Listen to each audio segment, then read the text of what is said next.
Good morning students, good morning to all of you. आज हम लोग कम्युनिकेबल डिजीज़ में अगला टॉपिक देखेंगे, रेबीज़। ये रेबीज़ के बारे में आपने सुना ही होगा कि कुत्तों के काटने से फैलता है। तो चलिए इसके बारे में आगे हम लोग पढ़ते हैं। रेबीज़ जिसे जलांतक भी कहते हैं, मुख्यतः नियत तापी पशुओं जैसे कुत्ते, बिल्ली। नियत तापी मतलब जिनके अंदर पहले से रेबीज़ के विषाणु होंगे उन्हीं से ये फैलेगा। चाहे कुत्ते हो, बिल्ली हो, सियार, भेड़िए आदि। जनरली ये पालतू जानवर ज़्यादा फैलते हैं, या गली के कुत्ते जो होते हैं, आवारा कुत्ते जिनको बोला जाता है, जो अगर किसी कारणवश आपको काट लेते हैं तो रेबीज़ होने का खतरा बढ़ता है। पालतू जानवरों से जनरली ये जल्दी नहीं होता है। इसका कारण है कि बहुत से लोग एंटी रेबीज इंजेक्शन अपने पालतू पशु को लगवाते हैं, तो इससे रेबीज़ होने का खतरा जो है वो कम होता है। रेबीज़ लार से फैलने वाला रोग है।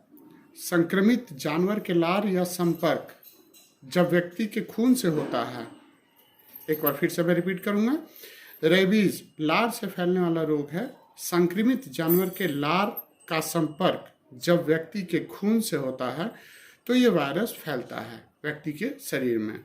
व्यक्ति के खून में ये वायरस या तो जानवर के काटने से पहुंचते हैं या पालतू जानवरों के घाव और चोट आदि के चाटने से फैलते हैं।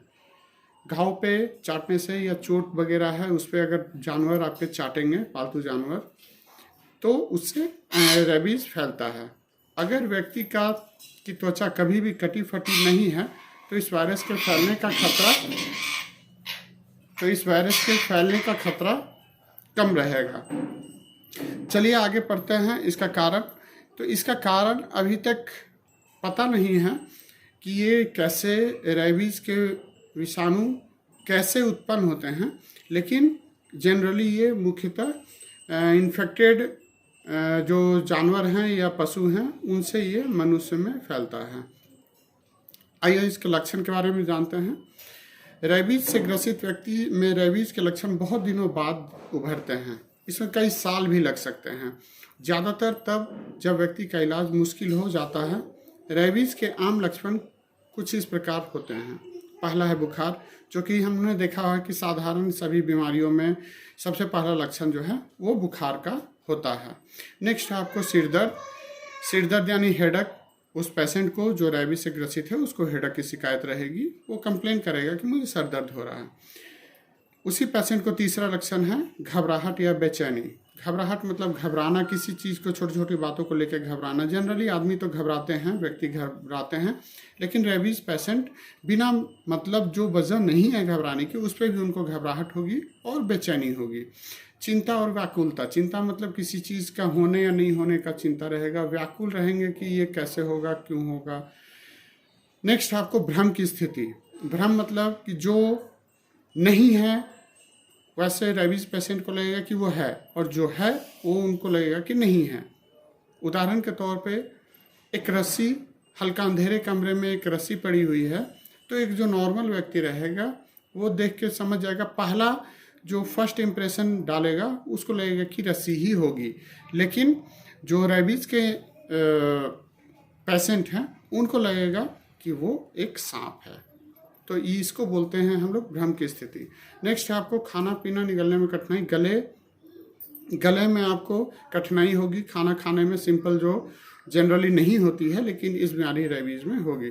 बहुत अधिक लार निकलना। जनरली देखा गया है कि जो पालतू पशु हैं या जो आसपास के पशु हैं जिनमें लार ज़्यादा गिरता है, मुंह से उनका लार ज़्यादा गिरता है, तो वैसे पशुओं में ज़्यादा रेबीज़ के लक्षण होते हैं। सबसे पहले हम लोग इस चीज़ से पहचान लेते हैं पशुओं में लार का ज़्यादा गिरना। तो वही अगर मनुष्य में भी जब पहुंचता है तो मनुष्य का लार ज़्यादा गिरता है।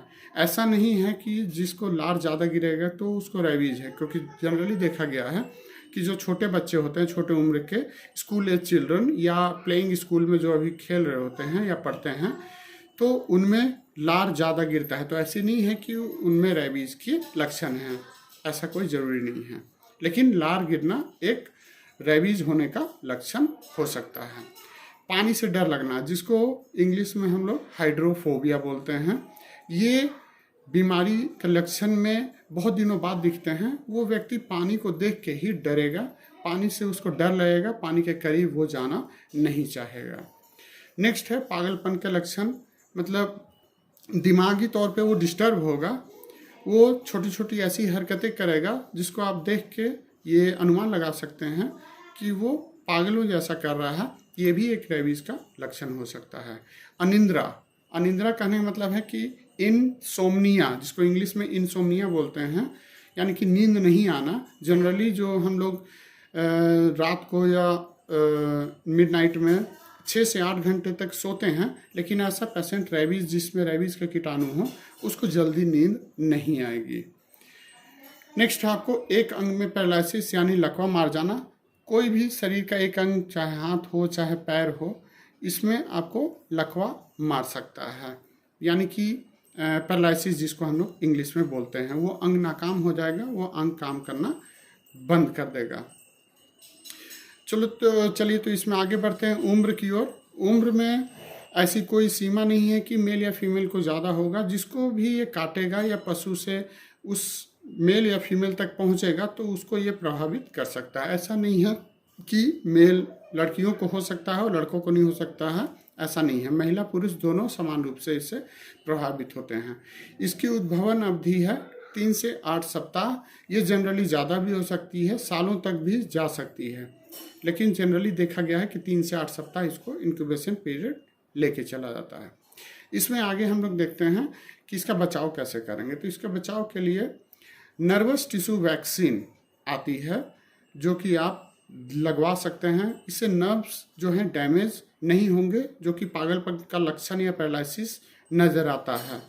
तो ये वैक्सीन जो है नर्वस टिश्यू वैक्सीन। सेकंड है आपको ह्यूमन डिप्लॉयड सेल और HDC शॉर्टकट में बोलते हैं, ह्यूमन डिप्लॉयड सेल, जो कि जनरली लगाया जाता है। ये भी आपको सरकारी अस्पतालों में मिल जाती है। इसका डोज जो है 5 डोजेज में चलता है, 5 डोजेज दिए जाते हैं। 1 ml हमेशा पड़ेगा जब भी इसके रेबीज़ के इंजेक्शन पड़ेंगे। इसका एक बात और हम बताना चाहेंगे कि रेबीज़ का पहले से कोई इंजेक्शन नहीं है कि अगर आप पहले से लगवा लेते हैं तो आपको रेबीज़ नहीं होगी, ऐसा नहीं है। ऐसा कोई वैक्सीन नहीं आया है। ये वैक्सीन जो है आपको इन्फेक्टेड होने के बाद ही या संक्रमित होने के बाद, या जब आपको जानवर काट ले और आपको अनुमान हो कि हमको रेबीज़ हो सकता है, उसके बाद ही हम लोग ये रेबीज़ का वैक्सीन लगवाते हैं। तो ह्यूमन डिप्लॉयड सेल आता है, HDC वैक्सीन है जो आप लगवा सकते हैं। इसका टाइमिंग है 5 डोज में लगाया जाता है। 1 ml हर डोज में 1 ml लगता है। इसके दिन निर्धारित हैं। सबसे पहले दिन जब आप लगवाइएगा उसको 0 डे में काउंट करते हैं हम लोग। मान लीजिए कि आज आपने लगवाया है पहला डोज इन्फेक्टेड या इन्फेक्शन से ग्रसित होने के बाद, तो आज आपने पहला डोज लगवाया, तो इसके 3 दिन यानी कि तीसरे दिन आप फिर सेकेंड डोज लगवाएंगे और 7वें दिन फिर थर्ड डोज लगवाएंगे और 14 डे में आप 4th डोज लगवाएंगे और 5th डोज 30वां दिन, यानी कि जब 30 डे होगा तब आपको ये वैक्सीन लास्ट लगवाना है। ऐसी नहीं है कि एक बार आपने रेबीज़ की वैक्सीन लगवा ली जब आप इन्फेक्शन से ग्रसित हुए या इन्फेक्टेड हुए और आपने लगवा लिया तो ऑल ओवर लाइफ के लिए आपको इम्यूनिटी देगा, ऐसी बात नहीं है। जब जब आपको लगे कि रेबीज़ का इंजेक्शन लगवाना है या रेबीज़ से आपको ग्रसित हैं या किसी इन्फेक्टेड जानवर या कुत्ते ने या बिल्ली ने काटा है, बाइट किया है, तब आपको ये इंजेक्शन लगवाना है। उसके बाद ही डोजेज 5 रहेंगे। धन्यवाद। उम्मीद है कि आपको समझ में आई होगी। इससे रिलेटेड कोई भी क्वेश्चन हो, क्वेरी हो, आप कर सकते हैं। धन्यवाद। Thank you.